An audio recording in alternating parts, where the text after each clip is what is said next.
Selamat pagi, ketemu lagi dengan gue, Lembu Tambun. Gue tahu di antara lo yang lagi dengerin podcast gue pasti adalah seorang investor saham atau pemula pemain saham di pasar modal Indonesia. Mungkin juga ada di antara teman-teman yang pemain pasar modal di luar negeri. Kita tahu ada beberapa alat yang kita bisa pakai. Kalau misalnya rata-rata ya, misalnya kalau misalnya untuk main di luar negeri, misalnya pakai DriveWealth atau pakai GoTrade. Nah, terus kemudian kalau misalnya di Indonesia untuk main di pasar modal kita bisa pakai misalnya Indo Premier, terus kemudian ada Ajaib, terus kemudian ada juga Stockbit ya, terus kemudian ada Mirai Asset dan teman-temannya yang teman-teman bisa lihat semua, belajar di idx.co.id ya. Wah, nyebutin nama brandnya. Tapi patut teman-teman harus tahu kalau Anda tiba-tiba dijerumuskan ke dalam permainan saham, rasanya Anda belum dikatakan sebagai pemula saham kalau belum mengunjungi websitenya idx.co.id gitu.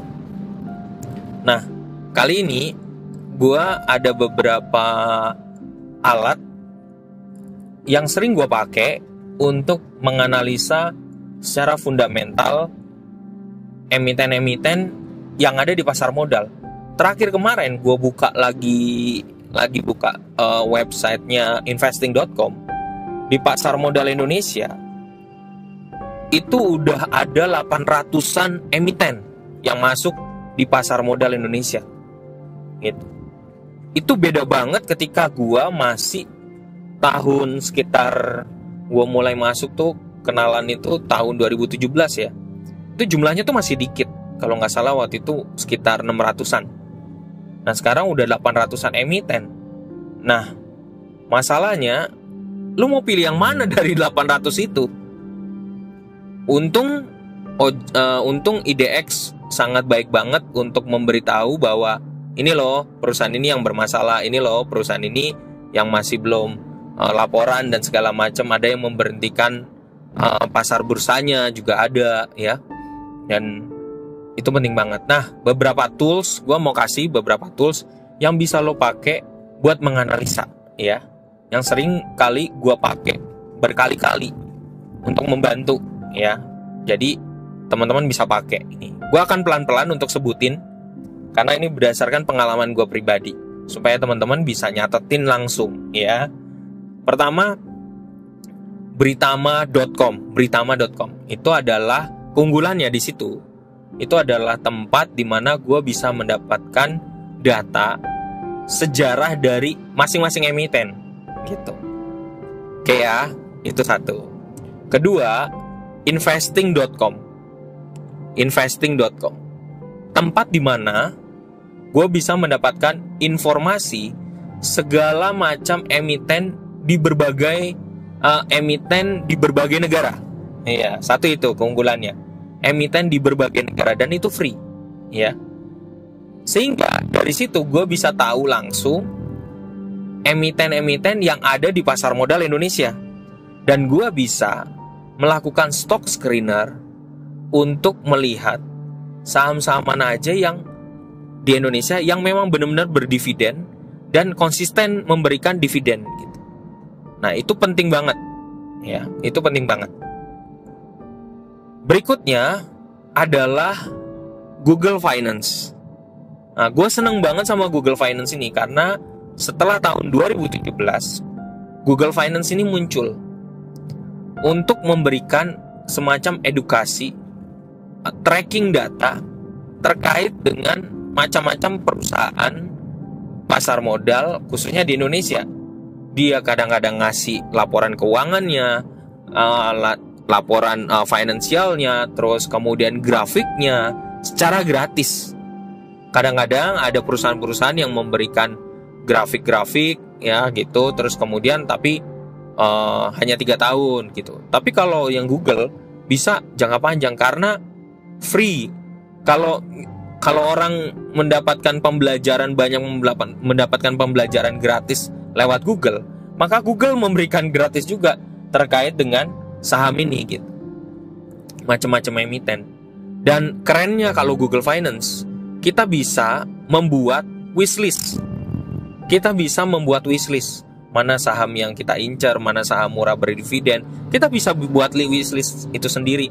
Dan Google juga memberitahu mana yang peduli pada lingkungan, mana yang sangat baik, yang sangat bagus. Kerennya gitu ya Google ya. Dan itu nggak berbayar loh, ya. Sebagai sumbangsi juga sih. Soalnya kenapa? Google itu kan juga ngambil data dari kita sebenarnya, nge-tracking dari HP kita. Maka hal yang lumrah juga, dia memberikannya hal yang gratis juga, ya, supaya itu juga sebagai feedback juga, kita pakai nggak sih gitu. Jadi jangan sia-siakan Google Finance ini. Selain ada macam-macam kayak Google Drive dan Google Drive, Google Keep dan segala macamnya, tapi manfaatkan selagi masih ada fitur Google Finance ini. Berikutnya adalah market screener, marketscreener.com. Yang paling gue suka dari website ini, gue bisa ngelihat shareholdernya. Walaupun ada satu website lagi namanya idnfinancials.com, walaupun dia memberikan menyebutkan siapa aja shareholdernya, tapi menurut gue market screener jauh lebih lengkap menyebutkan siapa shareholdernya yang ada di balik emiten itu. Walaupun sebenarnya kita bisa lihat sekarang di mana idx.co.id itu udah memperbaiki jauh lebih baik, di mana di dalamnya itu disebutkan juga shareholdernya gitu. Tetapi untuk kita mix ilmu gitu ya, kita cocokologi gitu ya. Kita bisa lihat dari website itu ya. Terus kemudian ada satu lagi, yaitu Simply Wall.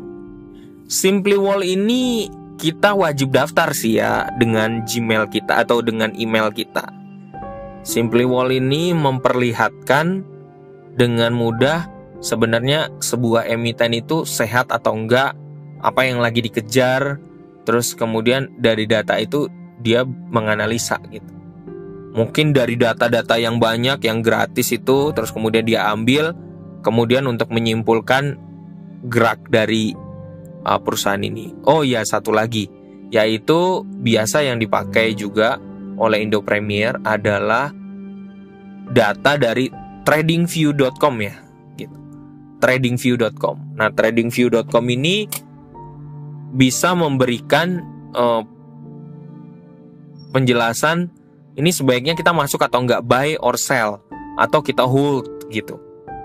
Ini biasanya TradingView ini dipakai oleh para trader untuk menentukan, untuk membantu memberikan bukan keputusan tetapi memberikan saran apakah sebaiknya dia di hold, di buy atau di sell gitu ya, khusus buat para trader. Nah, semoga website ini membantu teman-teman.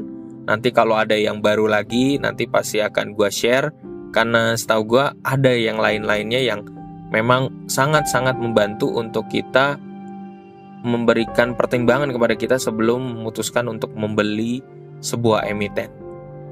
Salam dari gue, Lembu Tambun, dan tetap dengerin podcast gue yang lainnya. Bye-bye.